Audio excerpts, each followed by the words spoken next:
ഇന്നത്തെ നമ്മുടെ റെസിപ്പി വളരെ ഈസി ആയിട്ടുള്ള ഒരു സിമ്പിൾ ആയിട്ടാണ് കേട്ടോ ചെയ്യുന്നത്. നല്ല ചൂടുള്ള ചോറിൻ്റെയൊക്കെ കൂടെ കഴിക്കാൻ വേണ്ടി നല്ല ടേസ്റ്റ് ആയിട്ടുള്ള ഒരു ചമ്മന്തിയാണ് ചെയ്യുന്നത്. നിങ്ങൾക്ക് ഇഷ്ടമാണെന്ന് വിചാരിക്കുന്നു. അപ്പോൾ ഇതൊന്ന് കണ്ടു നോക്കിയാലോ.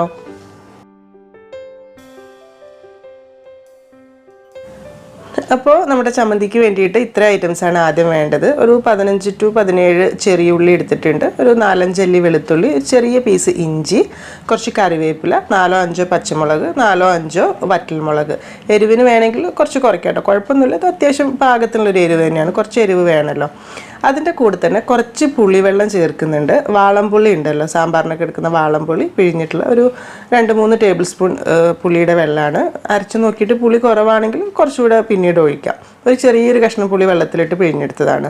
എന്നിട്ട് ഇതെല്ലാം കൂടി ചേർത്തിട്ട് ഈ ഒരു രീതിയിൽ അത്യാവശ്യം ഒന്നങ്ങ് അരച്ചെടുക്കുന്നുണ്ട്. അപ്പോൾ ഇതൊരു സൈഡിലേക്ക് വെക്കാം. ഇനി ഒരു പാൻ ചൂടാക്കി അതിലേക്കൊരു 1.5 ടേബിൾ സ്പൂൺ വെളിച്ചെണ്ണ ചൂടാക്കി എടുക്കുന്നുണ്ട്. വെളിച്ചെണ്ണ തന്നെ എടുക്കണം കേട്ടോ ഇതിലേക്ക്. എന്നിട്ട് ചെറുതായിട്ട് ചൂടായിരിക്കുന്ന ഈ ഒരു വെളിച്ചെണ്ണയിലേക്ക് നമ്മൾ അരച്ച് വെച്ചിട്ടുള്ള ആ ഒരു ചമ്മന്തിയുടെ കൂട്ട് മുഴുവനായിട്ട് ചേർത്ത് കൊടുക്കുകയാണ് ചെയ്യുന്നത്. അതിൻ്റെ കൂടെ തന്നെ ഇതിലേക്ക് പാകത്തിനുള്ള ഉപ്പും ഈ സമയത്ത് തന്നെ ചേർത്ത് കൊടുക്കാം. എല്ലാം കൂടെ നന്നായിട്ടൊന്ന് മിക്സാക്കി എടുക്കുക. സാധാരണ നമ്മൾ ഈ രീതിയിൽ ചമ്മന്തി ചെയ്യുന്ന സമയത്ത് ഈ ഒരു കൂട്ടെല്ലാം കൂടെ അരച്ചെടുത്ത് കുറച്ച് പച്ച വെളിച്ചെണ്ണ മിക്സാക്കിയിട്ട് ഉപ്പിട്ട് അങ്ങനെ കഴിക്കലുണ്ട്. അത് നല്ലൊരു ടേസ്റ്റാണ്. ഇത് വേറൊരു ടേസ്റ്റ്, അത്രയേ ഉള്ളൂ. ഈ സമയത്ത് തന്നെ ഇതിലേക്കൊരു 1 ടീസ്പൂൺ കാശ്മീരി മുളക് പൊടിയാണ് ഞാൻ ഇട്ട് കൊടുക്കുന്നത്. നല്ലൊരു കളറിന് വേണ്ടിയിട്ട് മാത്രം കേട്ടോ. അതിൻ്റെ കൂടെ തന്നെ ഒരു 2 നുള്ളു പഞ്ചസാര ഇട്ട് കൊടുക്കുന്നുണ്ട്. അത്ര മാത്രം മതി, ചെറിയൊരു ടേസ്റ്റ് ബാലൻസിന് വേണ്ടിയിട്ട്. എന്നിട്ട് ഇതെല്ലാം കൂടെ ചേർത്തിട്ട് നല്ലോണം ഒന്ന് മിക്സ് ആക്കി എടുക്കുക. ആ ഒരു കൂട്ടിൻ്റെ ഒരു പച്ചമണം ചെറുതായിട്ടൊന്ന് പോയിക്കോട്ടെ. കുറേ സമയത്ത് വഴറ്റി വേവിക്കേണ്ട ആവശ്യമൊന്നുമില്ല. എന്നാലും മൊത്തത്തിൽ ആ ഒരു പച്ച ടേസ്റ്റ് പോയിട്ട് നല്ലൊരു വെളിച്ചെണ്ണയിൽ കിടന്നിട്ട് മുരിഞ്ഞിട്ടുള്ള ആ ഒരു രസം വന്നോണ്ടേ. പിന്നെ ഒരു കാര്യം, ഇതിൽ നമ്മൾ പുളിവെള്ളം ചേർത്തുകൊണ്ട് തന്നെ ഇരുമ്പ് ചട്ടിയിലാക്കാത്തതായിരിക്കും നല്ലത്.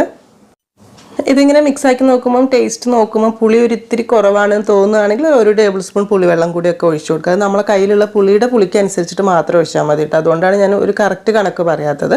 ആദ്യമേ ഒഴിച്ചത് കറക്റ്റായിട്ടുണ്ടെങ്കിൽ പിന്നീട് ഒഴിക്കേണ്ട ആവശ്യമില്ല.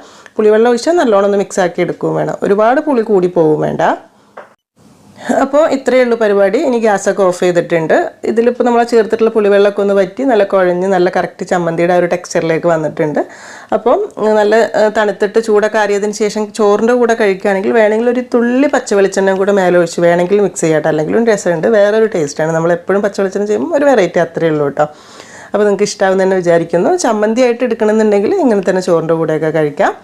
അതല്ലാന്നുണ്ടെങ്കിൽ നമ്മളിപ്പോൾ ചെയ്യാൻ പോകുന്നത് നല്ല തണുപ്പുള്ള സമയത്തൊക്കെ കട്ടൻ ചായയുടെയൊക്കെ കൂടെ ജസ്റ്റ് മുട്ട പുഴുങ്ങിയതും ചമ്മന്തിയും കഴിക്കലില്ല. ആ ഒരു രീതിയിൽ ഇതെങ്ങനെയാണെന്നുള്ളതും കൂടെ നോക്കാം.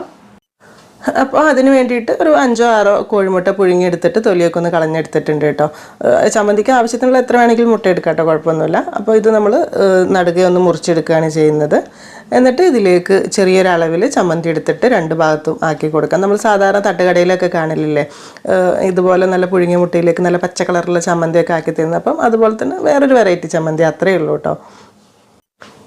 അപ്പോൾ നല്ല എരിവൊക്കെ ഇഷ്ടപ്പെടുന്ന ആളുകൾക്ക് തീർച്ചയായിട്ടും ഇഷ്ടപ്പെടുന്ന ഒരു ഐറ്റം തന്നെയായിരിക്കും ഇത്. പിന്നെ ചമ്മന്തിക്ക് നല്ല എരിവുണ്ടെങ്കിലും മുട്ട കൂട്ടി ഇങ്ങനെ കടിച്ച് കഴിക്കുന്ന സമയത്ത് അത്രയ്ക്ക് എരിവിൻ്റെ പ്രശ്നമൊന്നും ഉണ്ടാവില്ല കേട്ടോ. വളരെ സിമ്പിളായിട്ടുള്ളൊരു ഐറ്റമാണ്. പക്ഷേ ഈ പറഞ്ഞതുപോലെ തന്നെ നല്ല ചൂടുള്ള കട്ടൻ ചായ ഒക്കെ ഇങ്ങനെ കുടിക്കുന്ന സമയത്ത് ഇങ്ങനെ മുട്ട പുഴുങ്ങി കഴിക്കാൻ ഇഷ്ടമുള്ളവർക്ക് ഈ ഒരു രീതിയിലും കൂടെ ചെയ്ത് നോക്കാം, അത്രയേ ഉള്ളൂ. അല്ലെങ്കിൽ ചോറിൻ്റെ കൂടെ കഴിക്കാൻ പറ്റുന്ന ഒരു ചമ്മന്തി റെസിപ്പി. അപ്പോൾ നിങ്ങൾക്കിത് ഇഷ്ടമായി തന്നെ വിചാരിക്കുന്നു. ഞാൻ തുടക്കത്തിൽ പറഞ്ഞ പോലെ തന്നെ വളരെ ഈസി പീസി ആയിട്ടുള്ളൊരു സിമ്പിൾ റെസിപ്പിയാണ്. എന്നാലും വീഡിയോ ഇഷ്ടമായിട്ടുണ്ടെങ്കിൽ ആ ഒരു ലൈക്ക് ബട്ടണൊക്കെ ഒന്ന് പ്രസ് ചെയ്യേണ്ട കാര്യം മറക്കരുത്. ചെയ്ത് നോക്കുന്നുണ്ടെങ്കിൽ ഫീഡ്ബാക്ക് അറിയിക്കാനും കേട്ടോ. അപ്പോൾ ഇനി എന്തായാലും എന്നത്തെയും പോലെ തന്നെ നല്ല റെസിപ്പീസായിട്ട് നമുക്ക് പുതിയ വീഡിയോയിൽ കാണാം. താങ്ക്